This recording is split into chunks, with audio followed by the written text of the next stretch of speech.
Alô, alô, salve, salve, bom dia, amigos da TV Sonic, da TV 247, bem-vindos ao nosso programa matinal de leitura dos jornais aqui num dos mais belos parques de São Paulo. Hoje é sexta-feira, além dos jornais diários, temos as revistas semanais, e é das revistas semanais que vem a manchete: Olá, Isel Pinheiro, direto do centro do mundo, Alegrete, Rio Grande do Sul. Salve, salve. Bom dia, Sônia Wittshire, de Salvador. Salve, salve, Salvador. Salve, salve, Salvador. Então, eu dizia que a manchete do nosso programa de hoje foi fornecida pela Veja. Olá, Zeca Mendes, de Saquarema, Rio de Janeiro. Marcelo Junqueira, bom dia. Quem mais está aqui? Maria Lúcia, direto de Caraguatatuba. Bom dia para você também. Maria Lúcia, Marcelo Galvão. Parará, parará, parará, parará. A capa da Veja que informa, exclusivo, ministra e pastora Damares Alves avisou ao presidente que pretende deixar o governo. Essa aqui é a capa da Veja. Olhem, a capa da Veja é a Bíblia misturada com o maior símbolo de Brasília, que é o Congresso. A Bíblia e o Congresso na capa da Veja.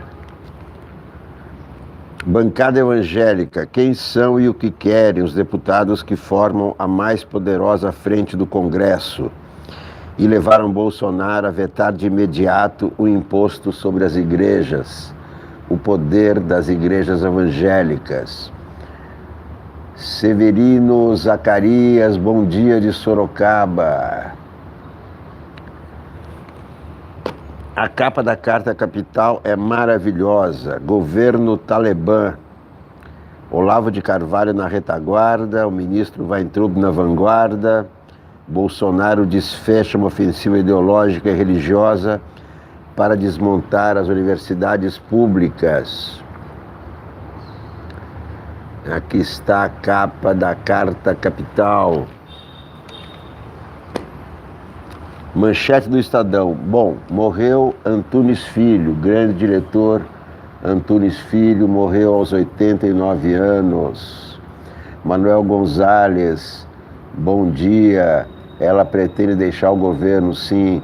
Já avisou o presidente que vai deixar o governo daqui a pouco os detalhes de Bye Bye Damares. Damares, escandalosa. Se você fosse maneira, oh, pastora, não dizia tanta asneira, oh, pastora. Jesus na goiabeira e meninos de azul, bebês lá da Holanda se masturbam com shampoo. O Darwin é idiota, Olavo é da hora. Oh, cai fora. Bom, morreu Antunes Filho, 89 anos.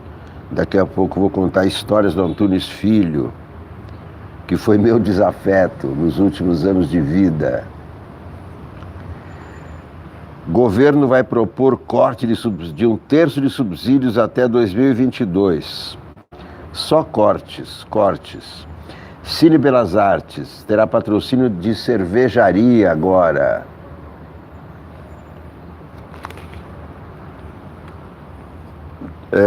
Que mais temos aqui? Aliane Cantanhede, além de Guaidó, os derrotados com a Operação Estabanada na Venezuela foram serviços de inteligência dos Estados Unidos. Uma atrapalhada só. Luciana Fontanes, tinha visto uma outra capa da Carta Capital. Será que eu peguei a da semana passada? Não, semana passada não, é a capa de agora. Governo Talibã. Não, a capa é dessa semana, sim. Capa desta semana, olha aqui, governo Talibã, Carta Capital. Manchete do Globo, Moro e militares defendem escolha da PGR por lista tríplice. Merval Pereira escreve, Academia de Ciências protesta contra corte de verbas em humanas. Miriam Leitão, não falta tema urgente na educação, o que falta é foco ao governo. Bernardo Melo Franco, ex-chanceleres dizem que foi erro tratar Guaidó como presidente. Presidente Guaidó. Coisa mais absurda. Como a ala ideológica do governo tenta minar a influência militar no Planalto.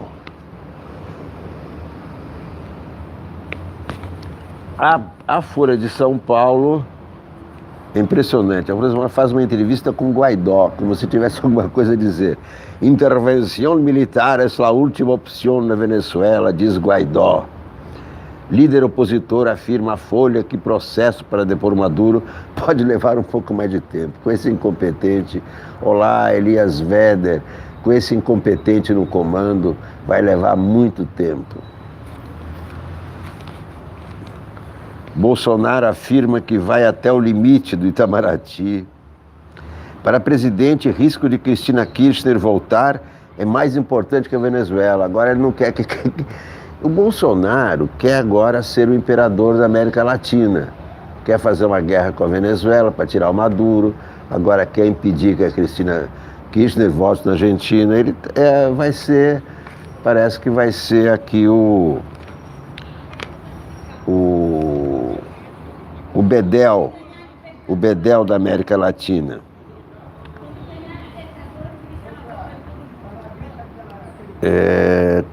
Vamos então ao caso da Damares. Ministra e pastora Damares Alves avisou o presidente que pretende deixar o governo. Só que sempre que sai algum ministro, entra um pior, né? Então, digamos que não é assim uma notícia maravilhosa, espetacular, porque não vai entrar ninguém melhor no lugar dela. Elias Vedder, Trump Tropical, Suelimar Alves, bom dia, bom dia. O que vocês querem ouvir primeiro? Sobre a Damares Alves ou o sensacionalista? Para começarmos sorrindo. Venezuelanos se autoproclamam muito ferrados. Depois da fracassada tentativa de acabar com a ditadura de Nicolás Maduro, a população venezuelana se autoproclamou muito ferrada. Tiozões de todo o Brasil lamentaram o fato. Eles pretendiam fazer a piada Nicolás caiu de Maduro, Marco Poleto, mas retomaram o ânimo logo depois que descobriram outra pior. Agora a ditadura será madura ainda. Agora a ditadura será madura ainda. O presidente Jair Bolsonaro negou qualquer possibilidade de entrar em guerra com a Venezuela. Ele já está em guerra contra o bom senso. Então é uma guerra de cada vez. Essa é boa. Sem verba da Ancine, cinemas exibirão professores filmados por alunos. A suspensão do repasse de verba da Ancine ao setor audiovisual brasileiro está mudando a cara do cinema nacional. Zeca Mendes. A produção de filmes brasileiros agora está restrita às filmagens de professores feitas por alunos em diversas escolas e universidades no Brasil. O registro das aulas está sendo incentivado pelo governo para que a indústria não pare. A partir de agora, as poucas salas que não estiverem exibindo Vingadores Ultimato serão ocupadas com os vídeos feitos pelos alunos. Já estão em produção títulos como O Professor Esquerdopata, Um Doutrinador contra Todos e Uma Professora Muito Comunistinha.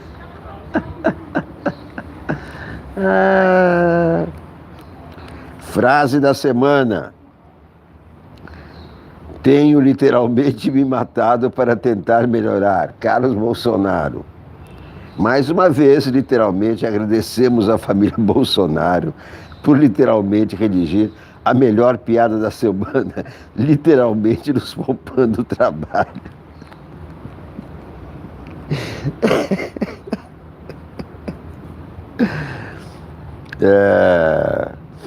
Governo vai oferecer linha de crédito no BNDES a fazendeiro que matar 3 invasores.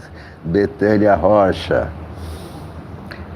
O presidente disse em uma feira agrícola que planeja isentar de punição proprietários rurais que atirarem invasores. A proposta foi tão bem recebida que Bolsonaro decidiu premiar a mira dos fazendeiros e liberou crédito para quem matar 3 ou mais. Se a vítima estiver usando boné ou camisa vermelha, os juros irão a 0. Infelizmente, o alqueire de terra não pode portar arma para atirar em legítima defesa, disse Bolsonaro. Então, temos de contar com os verdadeiros heróis dessa história, que são os proprietários milionários que impedem que esses meliantes abusem da terra improdutiva, usando a pobrezinha para a sua própria sobrevivência, tá ok? O governo estuda ampliar a medida para quem matar índios que resistam a ter reservas invadidas por grileiros a mando de grandes proprietários. Antes o índio pegava uma gripezinha e morria. Temos de nos adaptar aos novos tempos, disse o ministro do Meio Ambiente, Ricardo Salles. Bolsonaro lança o projeto Universidade Sem Partido que Não Seja o Meu.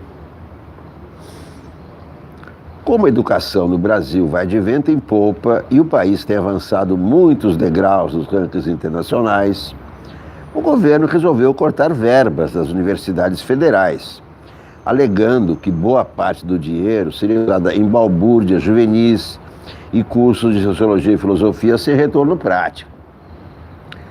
Coincidentemente, as instituições que estariam na primeira lista de cortes são aquelas que recentemente tiveram manifestações de esquerda. O negócio é simples. Os brasileiros têm de aprender o beabá e a fazer contas. Nem o português é tão necessário, visto que os primeiros filhos conseguem se comunicar pelo Twitter, apesar da língua em que escrevem. O próprio ministro da Educação escreveu nesta semana incitar com S. Mas certamente saberá a matemática de subtração do dinheiro para a universidade pública. Sensacionalista. Agora vamos ver. Bye bye Damares. Já vai tarde, Damares. Damares, escandalosa. Vamos ver aqui. Damares já avisou o presidente. E o presidente gosta muito da Damares, hein? Olha aqui os dois. O presidente gosta muito da Damares. Isto foi um choque para a Damares. Será que a Damares está querendo dar uma de Jânio para voltar nos braços do povo? Preparando a saída, ameaçada de morte, alvo de ataques de humor, né? Pelo que eu sabe, ela é atacada pelos humoristas. Damares Alves avisou o presidente Bolsonaro que quer deixar o governo, matéria de Larissa Borges. A ministra Damares Alves é a estrela mais vistosa da constelação de evangélicos do universo político. Se você fosse maneira, ô pastora, não dizia tanta asneira, ô pastora, Jesus na goiabeira e meninos de azul, bebês lá da Holanda se masturbam com shampoo, o Darwin é idiota, Olavo é da hora, ô cai fora. Olá, Angelita Salles, como está você? Tudo bem aí? Há alguns dias ela se reuniu com o presidente Bolsonaro para discutir seu futuro. Qual será o futuro da Damares, Renilda Maria?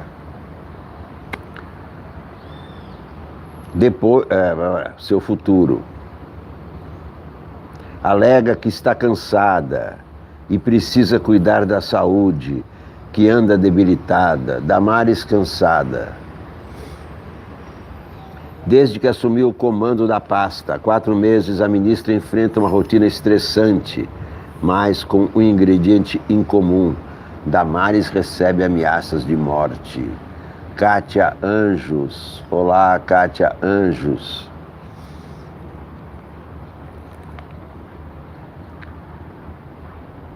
Gal Evangelista, bom dia. Bem, bebê, desde que assumiu, ameaça de morte. Com isso, ela abandonou sua residência em Brasília e passou a morar no hotel, cujo endereço é mantido em segredo. Mas quem quer matar Damares Alves? Não, eu não quero. Eu quero só fazer piada com a Damares Alves. Nada de matar, não. Por recomendação do Gabinete de Segurança Institucional, Damares também não costuma antecipar a agenda. Circula pela cidade escoltada e um segurança fica postado na entrada de sua sala durante todo o expediente. Ela ameaça ao bom senso, isso é verdade, mas daí a matar a Damares, não. A saída da ministra e pastora evangélica do governo não significa perda de influência dos religiosos. Veja apurou que na conversa com o presidente, Damares informou que deixará o ministério apenas quando tiver concluído a revisão dos principais programas da pasta. Então não é para agora.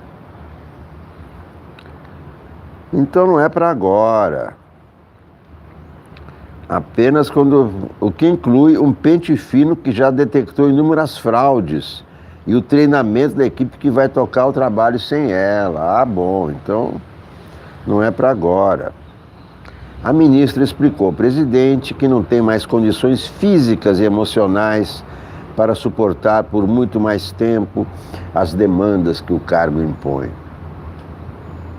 Damares tem hipotireoidismo e asma, além de sofrer de enxaqueca crônica. Ela é menina enxaqueca, é a garota enxaqueca, então. Daí vem aqueles absurdos que ela fala. Então ela tem, olha o que ela tem: hipotireoidismo, asma, enxaqueca crônica, só contornada com altas doses de analgésicos.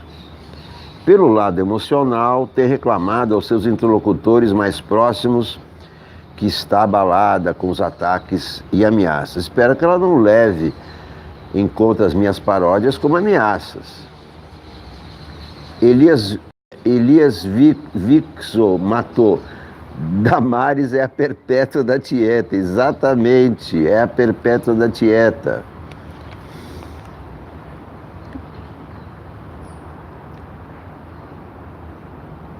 Bolsonaro, ao ouvir as queixas, desdenhou. Você vai sair, mas daqui a 4 anos. Ele adora a Damares. A ministra avisou que permanecerá no cargo no máximo até dezembro deste ano. Mas vamos ter que aguentar até dezembro. Fake news da Veja. Damares avisa que pretende deixar o governo, mas só em dezembro. Que decepção. Damares Alves faz parte da tríade de ministros considerados os mais extremistas do governo Bolsonaro, ao lado do chanceler Ernesto Araújo e do chefe da pasta da educação, Abraham Weintraub, 2 discípulos de Olavo de Carvalho, guru da direita radical.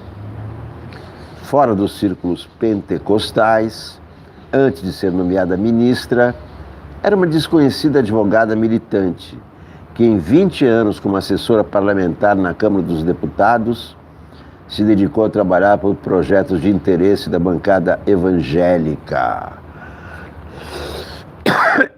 Não é para agora, então. Vamos aguentar Damares até, no mínimo, dezembro. Somente em dezembro. Carta Capital, Governo Talibã, capa maravilhosa, Desenho maravilhoso, parabéns, Carta Capital. Governo Talibã, guerra às universidades, corte de verba e patrulha ideológica. As armas da ofensiva bolsonarista contra a rede pública federal para abrir espaços aos negócios privados. Unidos nos próximos dias. Quando foi a primeira vez como presidente, em março, participou de um jantar e comentou: o Brasil não é um terreno aberto onde nós pretendemos construir coisas para o nosso povo. Nós temos de desconstruir muita coisa, desfazer muita coisa.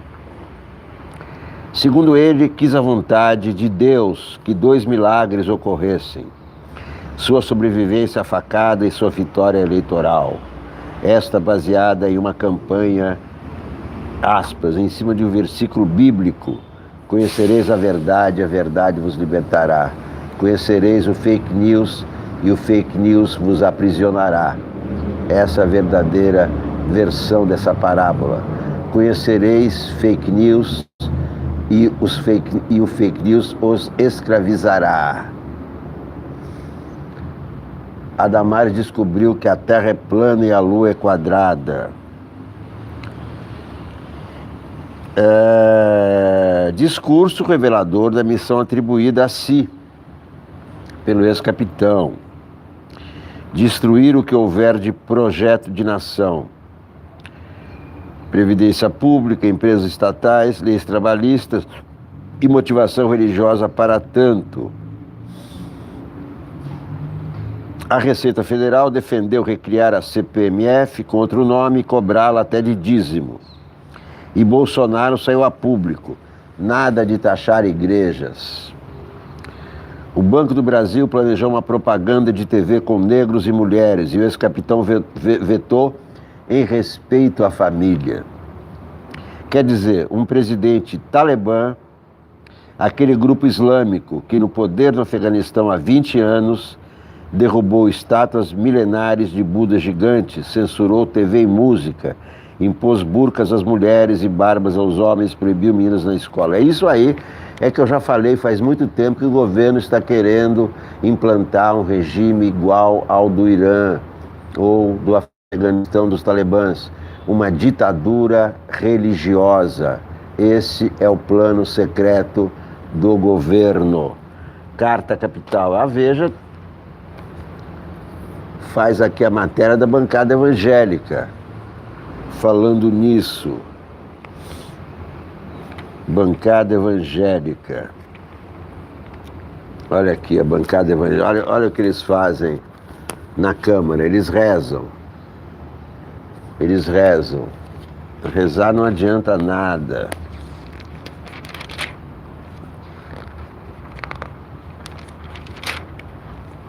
A Deus o que é de César.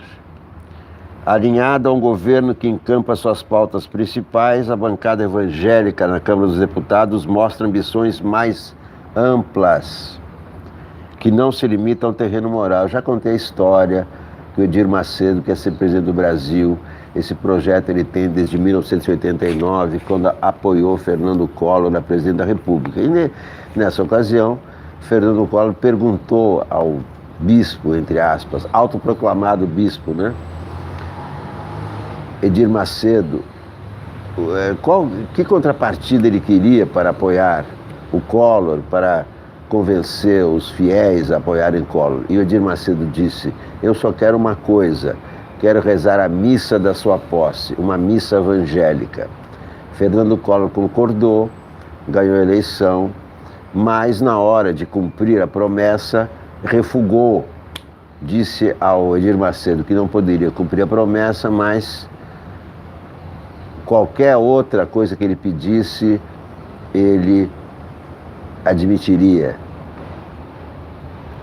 Edir Macedo não falou mais nada. No dia da posse do Fernando Collor, ele foi ao palácio, no meio da cerimônia de posse, muita gente ali no salão. Marco Soares, bom dia de Frankfurt, bom dia Alemanha, bom dia Frankfurt. Aliás, Frankfurt deve ser boa tarde agora, né? Que horas são em Frankfurt? Deve ser mais umas 4 horas, né? 9 mais 4, 13, 1 da tarde, por aí. E o Edir Macedo, no meio do salão, a uma certa altura, ele tirou o sapato. Ficou só de meias no chão. E o amigo que estava ao lado dele perguntou: por que isso? O que está... Olha aí, 14h37 em Frankfurt. Bom dia, muito obrigado por informar o horário em Frankfurt. O amigo perguntou: mas por que o senhor está de meias? Por que o senhor tirou os sapatos, Jorge? E disse ele: porque a gente tem que pisar com os pés o terreno que quer dominar. Essa foi a resposta misteriosa de Edir Macedo. Ele quer ser o dono do Palácio do Planalto. Com a Bíblia nas mãos, parlamentares e assessores, alguns acompanhados da esposa, agrupam-se para o culto devocional. Religião e poder dão-se as mãos. O culto de 27 de março, por exemplo, começou com aleluias e glórias ao Senhor, enquanto a deputada e cantora gospel Lauriette Rodrigues, ex-mulher do ex-senador Magno Malta, puxava o louvor com seu violão. O deputado e pastor Francisco Eurico da Silva, capelão da bancada evangélica, fez a pregação do dia. Quer dizer, transformaram a Câmara em igreja. Depois, uma questão mundana se impôs: a escolha do novo líder da Frente Parlamentar Evangélica, composta hoje de 120 parlamentares ativos, um recorde desde a sua fundação em 2002, e maior, muito maior do que qualquer partido político no Congresso Nacional. A bancada evangélica tem mais cadeiras que os partidos. É assim que acaba o Estado laico. Olhem só o Congresso, com uma missa. Missa no plenário do Congresso. Isso é o fim do Estado laico.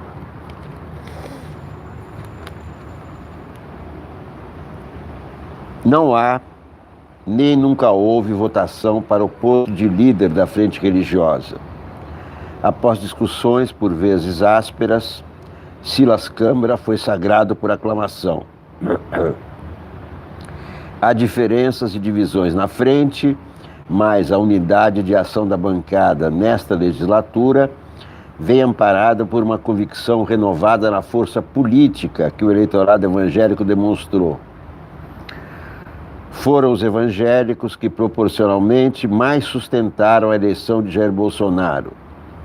E o presidente dá repetidas mostras de alinhamento com o setor. Agora mesmo, matou no nascedouro a ideia de um novo imposto que incidiria também sobre as igrejas, o que mostra a força da bancada evangélica.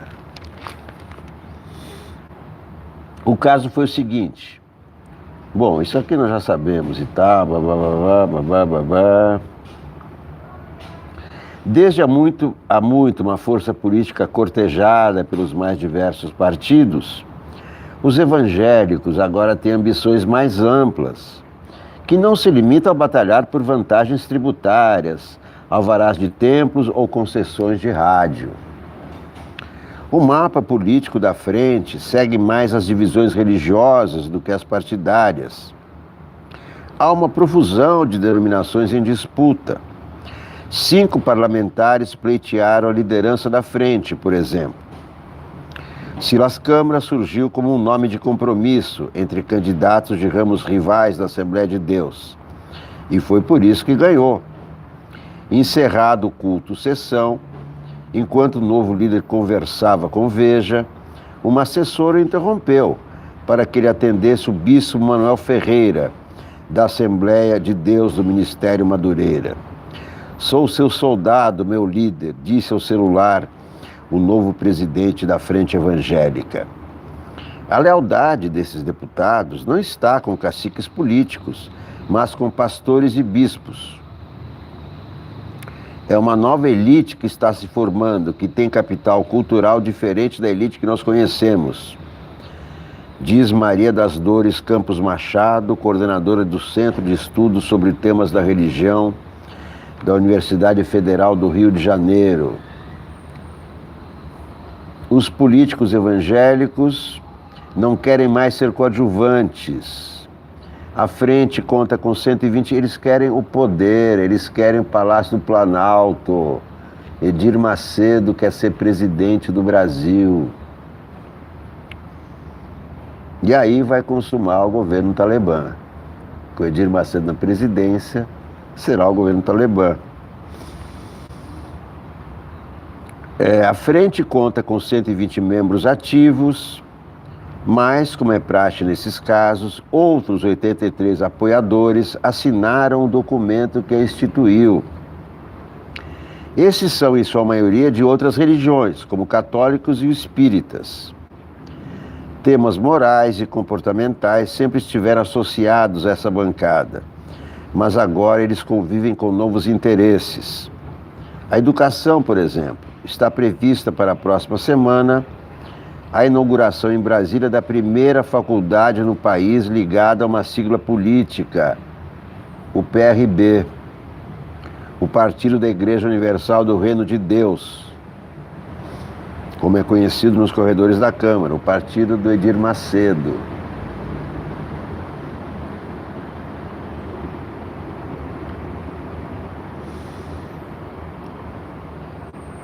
A autorização de funcionamento da instituição foi concedida pelo Ministério da Educação em novembro de 2018, no governo Temer.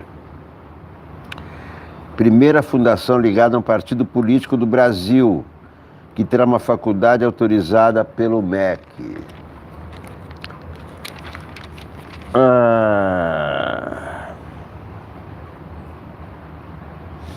Os políticos evangélicos estão com o governo Bolsonaro na oposição à suposta doutrinação esquerdista em escolas e universidades. Também desejam a transferência da Embaixada Brasileira de Tel Aviv para Jerusalém.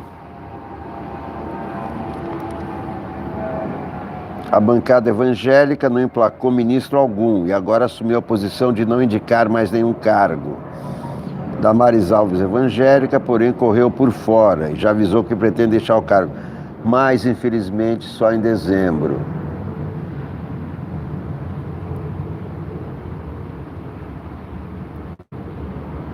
Em abril, no hotel de luxo no Rio de Janeiro, um evento com grandes lideranças evangélicas contou com expoentes de todos os poderes da República. Estavam lá rezando de cabeça baixa e olhos cerrados, ao lado dos pastores Silas Malafaia, Manuel Ferreira e José Wellington, Jair Bolsonaro, Dias Toffoli, parará, parará, aquela foto horrorosa. A República Brasileira, que era laica, aderindo à bancada evangélica. É a matéria da Veja. Morre aos 89 anos o diretor teatral Antunes Filho. Eu fiz uma grande entrevista com Antunes Filho por volta do ano 2000.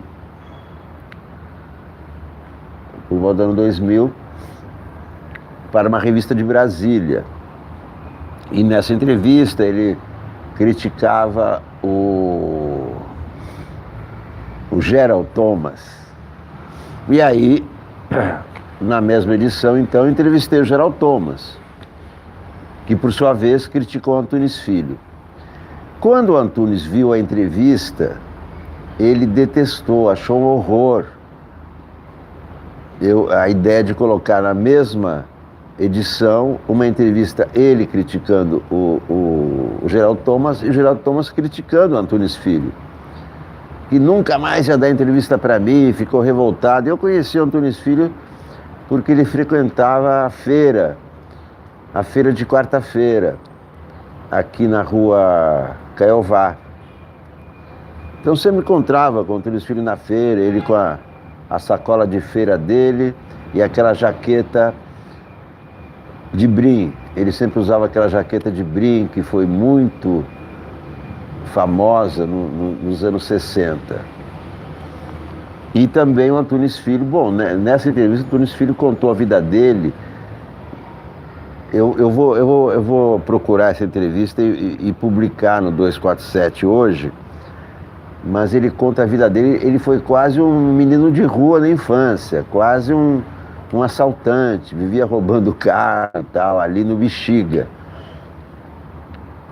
Então ele conta essas aventuras dele, da infância e tal, e tudo ele aprendeu na marra, na lata, né? Tanto que ele era um intelectual, mas um intelectual muito povão, né? Muito ligado a essas raízes do Bexiga,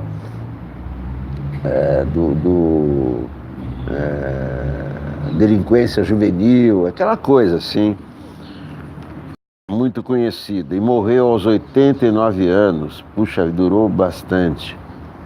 89 anos. Delfim Neto está com 90 anos, está vivo. Fernando Henrique com 86, está vivo, está ativo. Sarney também com 86. Silvio Santos com 89 continua apresentando o programa dele. Às vezes eu assisto aos domingos só para ver uma pessoa de 89 anos trabalhando. Ele está com barrigão agora, sempre foi um cara elegante, magrinho, mas o mesmo sorriso, o mesmo rosto, claro, não sei quantas cirurgias plásticas, não sei quanto botox, mas domingo, sempre aos domingos, está lá o Silvio Santos, aos 89 anos, apresentando o seu programa. A Folha de São Paulo tem umas cartas muito interessantes hoje na seção dos leitores. Eu gosto de ler a seção dos leitores para saber o que as pessoas estão pensando, não só os articulistas. Ah, mas tem aqui a charge maravilhosa do Jaguar. Hoje é o dia da charge do Jaguar. Depois do general Otávio, porta-voz do governo, novos cargos serão criados. General Eloy, porta rumores. Coronel Ilmar, porta fake news. General Nilo, porta desmentidos. Está aqui a charge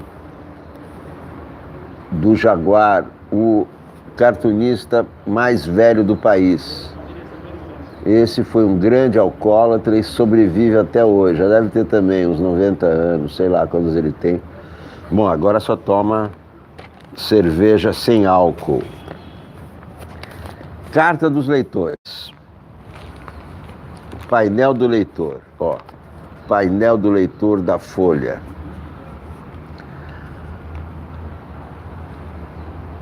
Abrão Weintraub. Difícil dar crédito à retórica ministerial, que distorce o papel das universidades públicas na produção do conhecimento, ignora o papel das ciências humanas, desconsidera o debate educacional acumulado e, sobretudo, subestima os educadores em geral. Não se trata de desinformação, é ideologia. Carta do professor Walter Roberto Correia, professor da Escola de Educação Física e Esporte da USP. Outra carta. Seguimos como nação impávidos rumo à Idade Média. A volta do culto ao obscurantismo é surreal, escreve Jairo Luciano Dias Alves, de Macaé, Rio de Janeiro. Acredito que o ministro da Educação, que em retaliação corta 30% do orçamento de universidades federais, precise de assistência psiquiátrica. Retaliação não pode fazer parte do trabalho desse ou de outro dirigente. Assina Michel Rabinovich, São Paulo, SP.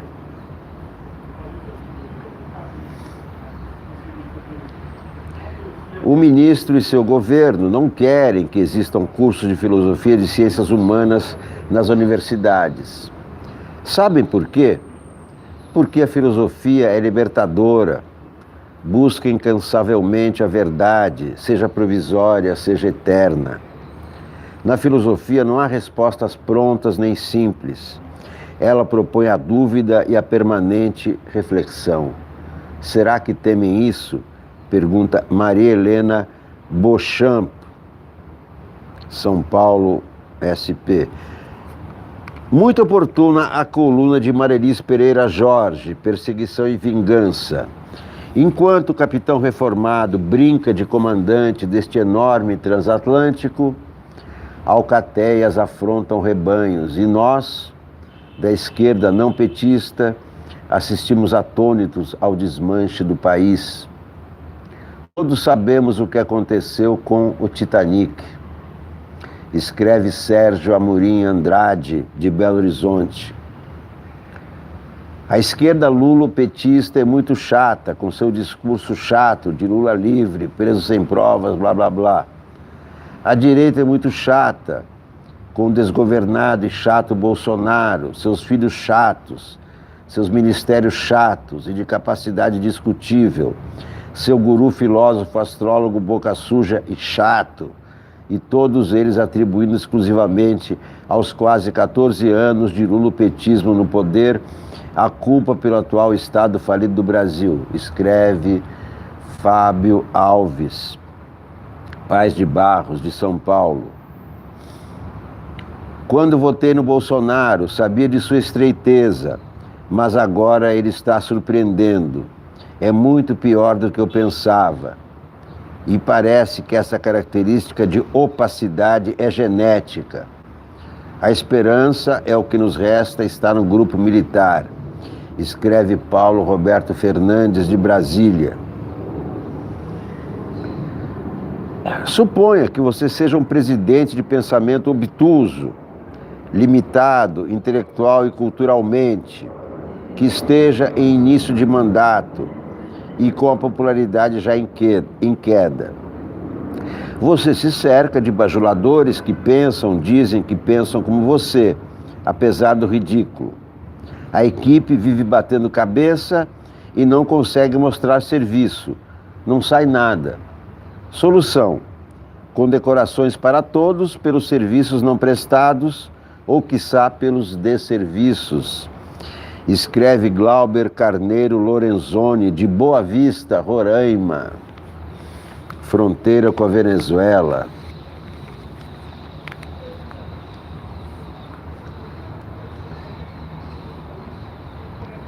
Parabenizo a Folha por escolher Fernando Haddad para substituir André Singer e por acolher no seu quadro de colunistas os cientistas políticos Maria Hermínia Tavares de Almeida e Fernando Schuller, escreve Marcelo Coutinho Vargas, de São Carlos. Li, reli, grifei, recortei o artigo de Delfim Neto, Direito em Cultural, do dia 1º, que eu, aliás, li para vocês e foi título do nosso programa, do dia 1º. O texto se contrapõe ao obscurantismo deste governo, cuja capacidade de produzir insensatez é inacreditável. Para a qualidade do debate, para deleite dos leitores desta folha, desejo-lhe vida longa, professor Delfim. Você vê como é interessante, como são interessantes as cartas dos leitores. Acho que dá um grande livro publicar cartas de leitores dos jornais, de todos os jornais. Cartas de leitores são uma das coisas mais interessantes dos jornais, que a gente às vezes passa por cima, às vezes nem dá bola, e também não aparece na versão digital dos jornais. Por isso que é importante ler o jornal ao vivo, no papel. Olha aqui o Globo, a capa do Globo. Bernardo Melo Franco, ex-chanceleres dizem que foi erro tratar Guaidó como presidente. Agora chora, Guaidó, tá sem futuro. Quem é que te mandou brigar com o Maduro? Agora chora, Guaidó, o seu futuro é trabalhar pro Trump na construção do muro. Porém, antes do Bernardo Melo Franco, vou ler a coluna do Nelson Mota, é claro. Os generais e seus labirintos, escreve Nelson Mota. Bom dia, bom dia. Para um paisano chegar a general, tem que estudar muito, fazer muitos cursos e especializações aqui no exterior, ter sólida formação profissional e comportamento exemplar no respeito à disciplina, à hierarquia e ao cumprimento do dever. O Estado investe uma fortuna na sua formação. E como o Brasil não tem preocupações sérias de defesa territorial, os aspectos militares de combate e armamento precário são secundários, sobra-lhes tempo para estudar. E, como se aposentam com 60 anos, ainda podem prestar bons serviços ao país. Em tese. Porque o general João Figueiredo foi sempre o melhor aluno da sua turma, mas fez um péssimo governo. Era general da cavalaria, mas se comportava como um cavalariço. Pensei que ia falar como um cavalo. Como um cavalariço com pinta de cana do SNI. E principalmente detestava governar e conviver com políticos detestáveis. Gostava mesmo era de cavalgar, metáfora da sua personalidade. Figueiredo, aquele que disse que preferia o cheiro de cavalo ao cheiro de polvo. Não é o caso do general Hamilton Mourão, da artilharia, inteligente e preparado, que parece ter gosto de exercer o poder, dar opiniões e assumir posições com independência, educação e até algum humor. Não é uma ameaça a Bolsonaro, um conspirador, um golpista, como veem os filhos do mito, os mini-mitos e os devotos. Quando aceitou ser candidato a vice, todos sabiam que não seria vice decorativo como Temer choramingou para Dilma. Era homem de comando, mas de respeito à hierarquia. Bolsonaro elegeria até um poste, ou um príncipe como vice, mas seu capital eleitoral equivalia ao prestígio de Mourão, com os generais e a tropa. Já o capitão Bolsonaro estava completamente despreparado para a presidência. Foi formado pela convivência por 30 anos com a elite e a escória da política brasileira na Câmara. Engana-se quando atribui a atuação do filho nas redes sociais à sua vitória. O horror ao PT e à corrupção foi seu maior eleitor. Mas, aos militares que estão em cargos de poder no lugar de políticos profissionais, não basta formação e idoneidade. É preciso eficiência. A incompetência dá mais prejuízo que a corrupção. Isso é verdade, eu sempre achei. Quanto ao general Mourão, ele está quieto nos últimos dias, foi condecorado no dia 30 com a Gran Cruz da Ordem do Rio Branco, assim como o guru Olavo de Carvalho, que nem poderia ter recebido a Gran Cruz, porque Gran Cruz, a ordem de Rio Branco, só é concedida a presidentes, ministros, autoridades do Itamaraty, etc. É uma honraria do Itamaraty, né? O Mourão, eu acho, que fez um acordo para ficar quieto e vai ficar na moita daqui para frente. Um pacto. Eu acho que houve um pacto entre ele e Bolsonaro.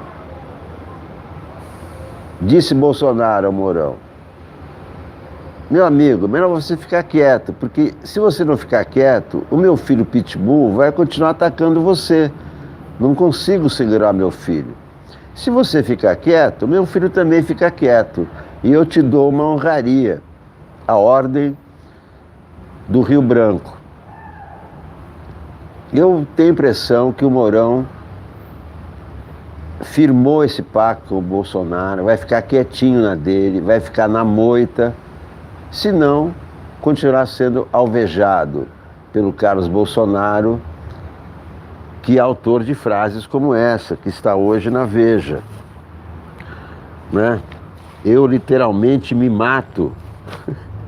Como é que é a frase dele? Eu tenho literalmente me matado para tentar melhorar. Quer dizer, o cara... Mourão, Mourão, seu Mourão, faz o favor de devolver depressa a democracia, nem que seja requentada. Mas eu ia ler para vocês a coluna do Bernardo Melo Franco. Antes disso, mais coluna sobre os filhos. Jair e Carlos, escreve Rogério Furquim Werneck, no Globo.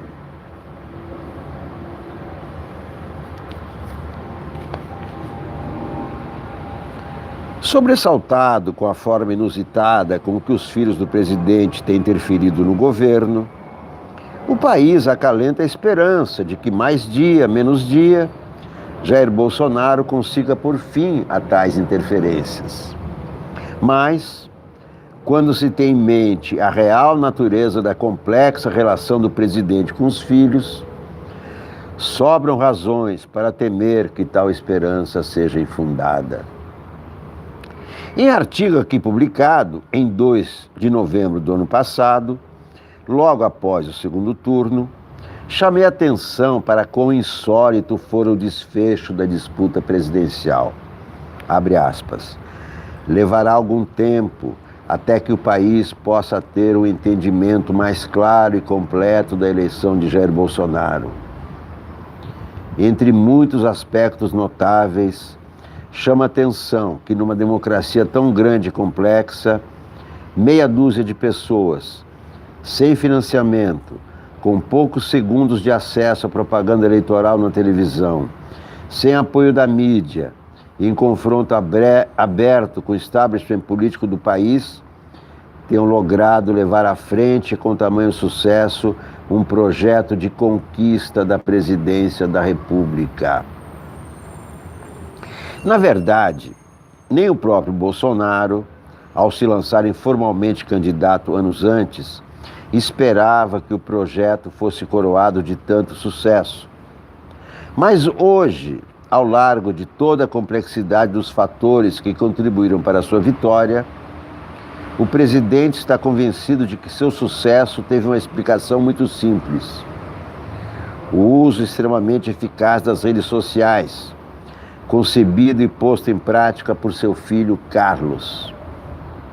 Não vem ao caso se concordamos ou não com essa explicação tão simples para um fenômeno tão complexo.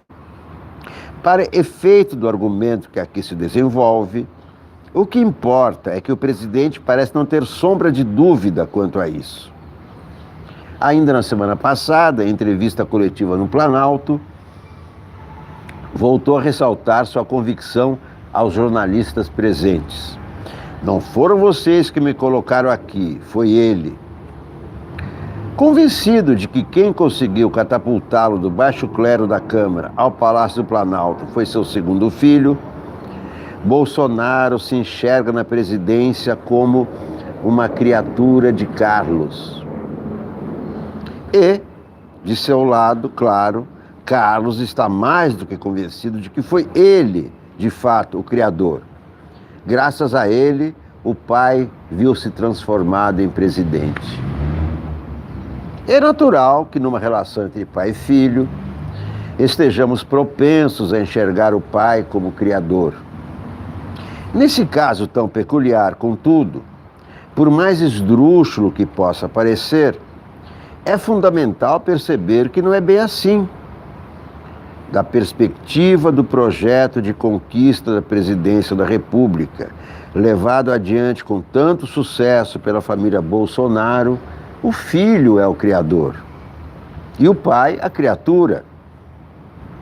Pelo menos é assim que pai e filho claramente se enxergam. Percebido este dado crucial de realidade, que uma vez notado salta aos olhos, as peças se encaixam e o quadro fica muito mais claro. É o que basta para entender quão infundada é a esperança de que mais dia, menos dia, os filhos de Bolsonaro deixarão de se imiscuir no governo.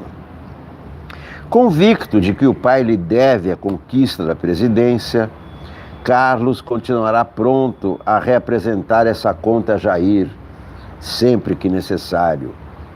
É o poderoso trunfo com que contará para continuar a interferir a seu bel prazer nas decisões do governo, muitas vezes com apoio tácito do pai. Coadjuvado por seus irmãos, por Olavo de Carvalho e amplo séquito de prepostos, Carlos continuará a exercer cerrado patrulhamento do governo, com vigilância de cada ato, para que não haja violação dos cânones apregoados na campanha eleitoral e para proteger o presidente contra a deslealdade de seus supostos aliados. Para os que vêm tentando imprimir racionalidade ao governo, em meio ao grave quadro econômico e social que atravessa o país, é uma perspectiva desalentadora. Deixa entrever, até onde a vista alcança, persistência de cisânia, dissipação de energia, perda de foco e dificuldades redobradas para formar e manter uma coalizão eficaz de apoio ao Planalto no Congresso.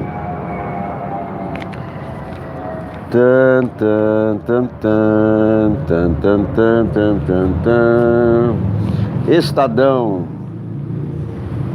Incerteza política confunde bancos em projeções sobre previdência. Bancos e consultorias têm feito projeções elásticas para a economia que será conseguida com a reforma da Previdência nos próximos 10 anos. As estimativas vão de 400 bilhões a 990 bilhões de economia. O governo quer 1,2 trilhão. Eu não sei como é que eles fazem essas contas, nem acredito nessas contas. Moro chama de prematura promessa feita por Bolsonaro. O ministro Sérgio Moro disse que a discussão sobre a isenção de punição a produtores rurais que atirarem contra invasores de terra é prematura. O tema é mais um ponto de descompasso entre Moro e o presidente, que já mostram desencontros em temas como a jurisdição do COAF.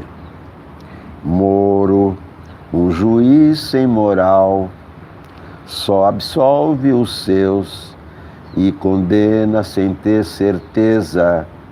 Mas que tristeza! Cadê as crianças? Hoje não estão aqui as crianças. Naquele dia estiveram, pela manhã, trabalhando aqui no parque, pesquisando as árvores, pesquisando os bichos que têm o habitat aqui no parque.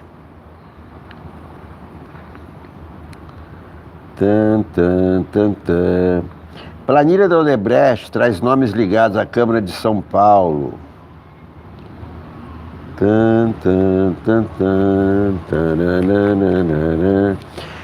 E a manchete: governo vai propor corte. Este governo só corta.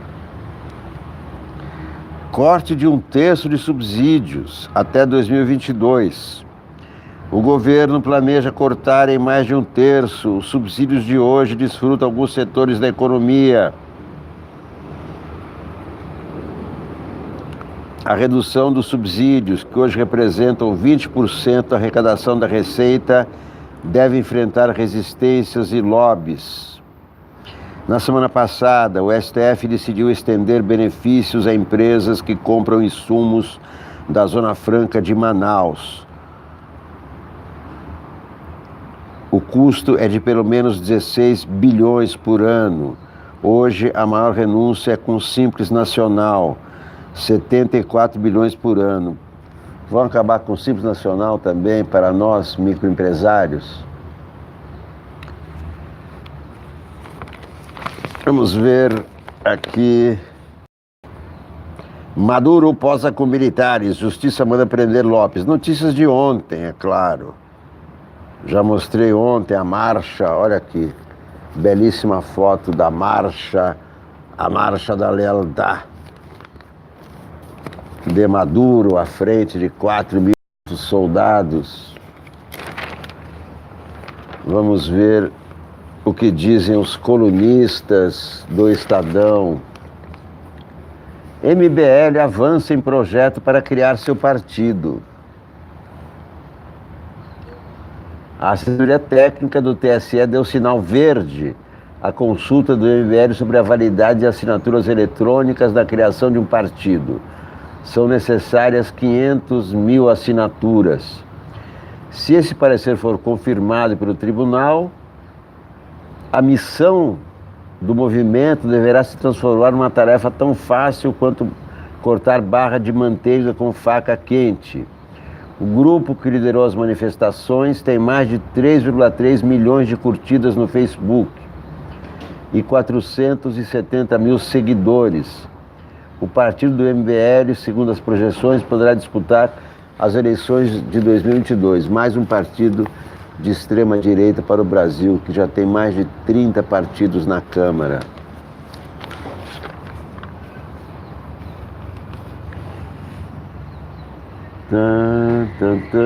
Na próxima semana, o novo partido deverá se chamar MBL, claro, já tem um nome.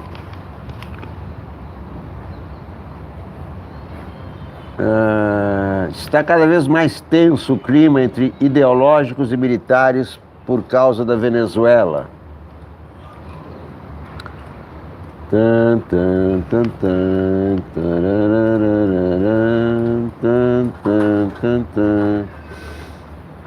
Bom, nada aqui de interessante, nada de mais interessante para o Brasil nas colônias.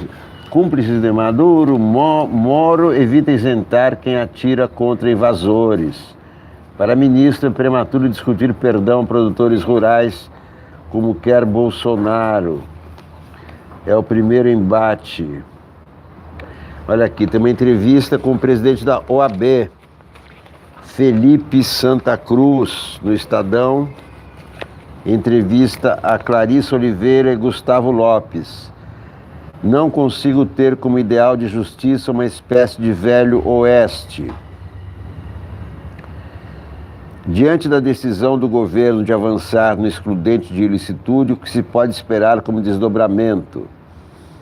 Não consigo ver como ideal de justiça uma espécie de velho oeste, onde todos vão andar armados na sala de aula, na rua.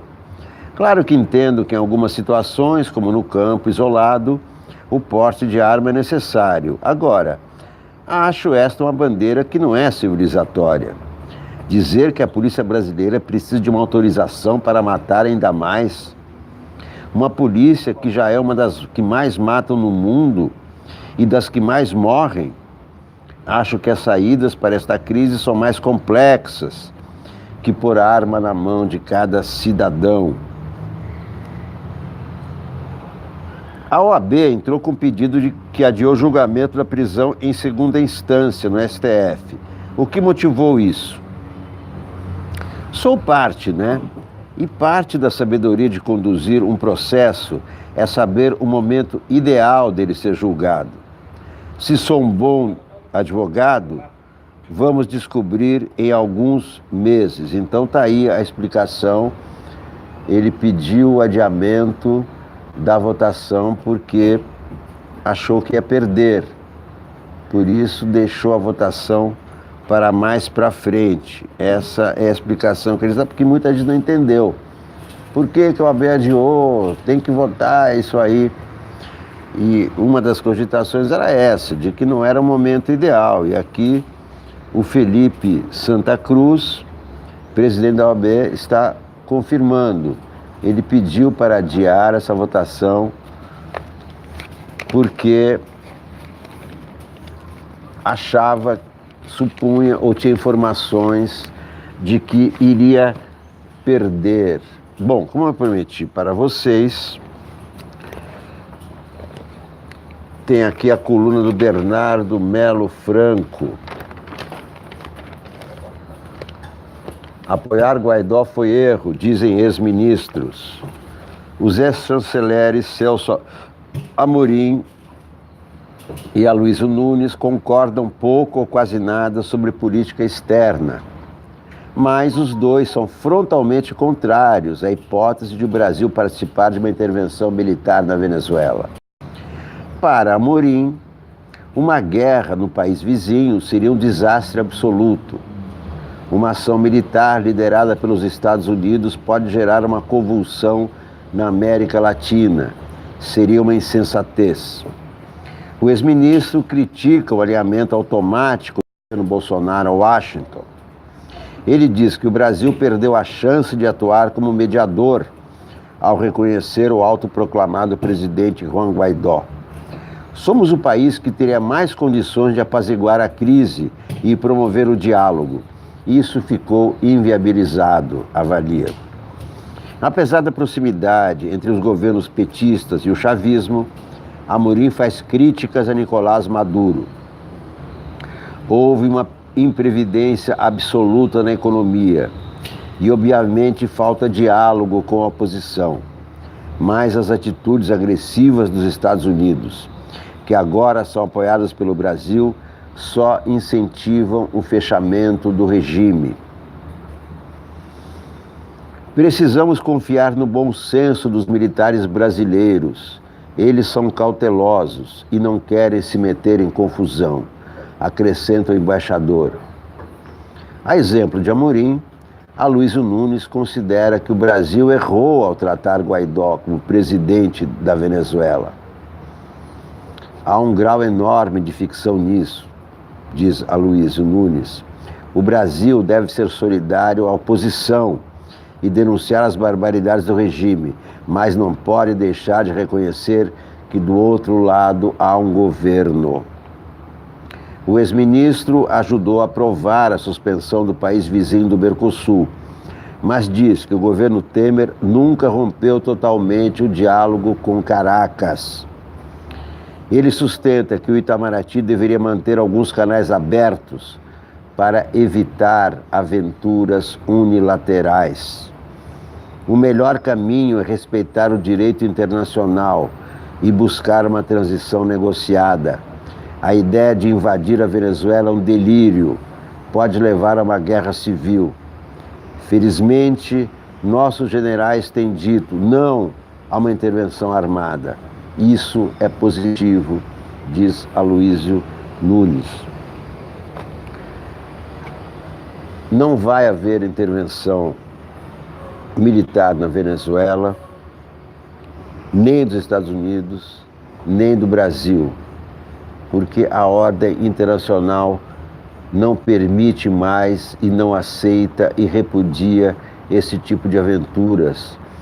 Na próxima semana, há uma reunião marcada entre Sergei Lavrov, o chanceler da Rússia, e Mike Pompeo, secretário de Estado americano, que vão sentar e discutir a questão Venezuela. E o Sergei Lavrov, a posição do Sergei Lavrov é tratar essa questão pacificamente, sem nenhuma ameaça de guerra. Diálogo e mais diálogo é a solução para a Venezuela. Muito obrigado a todos por assistirem ao nosso programa matinal. A TV Solnic sempre transmite ao vivo, várias vezes por dia.